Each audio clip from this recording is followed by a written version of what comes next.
This is a short video on the bones of the canine skull. Starting at the caudal aspect, we have the singular occipital bone. The occipital bone has a large foramen, the foramen magnum, where the spinal cord enters into the brain case. On either side of the foramen magnum are two smooth joint surfaces, the occipital condyles. There is a sharp crest called the occipital crest. In this roughened area, many of the muscles of the neck will insert. As we look at the dorsal aspect of the skull, we have two sidewalls to the brain case. These are the paired parietal bones. The nuchal crest is the ridge right between the two bones on the dorsal surface.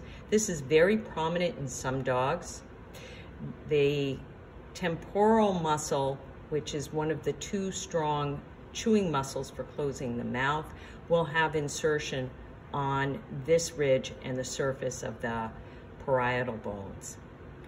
Hard to make out in the dog are the interparietal bones. These are two small slivers of bone, one on each side, between the occipital bone and the parietal bones. On the lateral ventral aspects, we have the temporal bone. The temporal bone houses the structures of the ear. There is an opening called the external acoustic meatus, where the tympanum or eardrum is stretched across. There is a large bubble of bone known as the osseous bulla or temporal bulla, where the inner ear is housed. There's one on each side. The temporal bone partially forms some of the zygomatic arch. There is a long process making up the caudal half of that arch. It points at the zygomatic bone, which makes up the cranial aspect of the arch. Each process is named for the bone it points to. This is the temporal bone. This is the zygomatic process of the temporal bone, pointing toward the zygomatic bone. For the zygomatic bone, this is the temporal process, pointing towards the temporal bone. The zygomatic process is commonly called the cheekbone. The bones which form the rostral aspect of the brain case and the ventral aspect of the brain case are not all visible.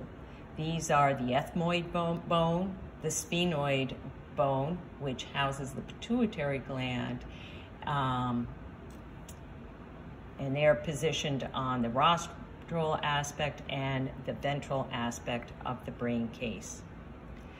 Looking at the face itself, we have the front of the brain case formed by each of the frontal bones. Frontal bones are what make up our forehead. They have large air-filled chambers called the frontal sinuses, and they will complete the cavity for the brain. The rest of the head is involved in the face. Rostral and medially, we have paired nasal bones. Those form the bridge of the nose. On the lateral side, we have the maxillary bones. The maxillary bones form both the lateral side of the muzzle and much of the rostral aspect of the hard palate. They contain not only the cheek teeth, but they will contain the canine tooth as well. The canine tooth is a good visible indicator of the most rostral aspect of the maxillary bone. The front teeth, or incisors, are all rooted within what's known as the incisive bone. This bone forms the hard tissue that's between the ventral aspect of the nose and the front of the roof of the mouth. It does not extend further caudal than the third or lateral incisor. In rodents, this bone will be much more prominent because their incisors continue to grow. The orbit sits at the rostral aspect of the zygomatic arch. There is a small bone in the medial or middle corner of the eye. This is the lacrimal bone, and you can see a small foramen. A duct called the nasolacrimal duct passes through this foramen and will carry tears down to the nasal cavity. Other important foramen of the head include this foramen in the maxillary bone that is just rostral and ventral to the orbit. Thus its name, infra, meaning below, orbital foramen. The nerves to the teeth of the rostral aspect of the maxillary area and blood vessels all exit the maxillary bone at this foramen. On the roof of the mouth, you can see a fine suture line or joint between the incisive bone and the maxillary bone, which forms most of the hard tissue on the roof of the mouth. The very caudal aspect of the hard palate is formed by a separate bone known as the palatine bones.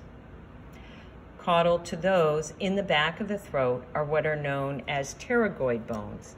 They look sort of like they have pterodactyl wings on them. And the soft tissue in the back of your throat and your larynx are going to articulate and be supported by these two pterygoid bones. And there you have it, bones of the canine skull. Missing is the mandible, which we will show you momentarily.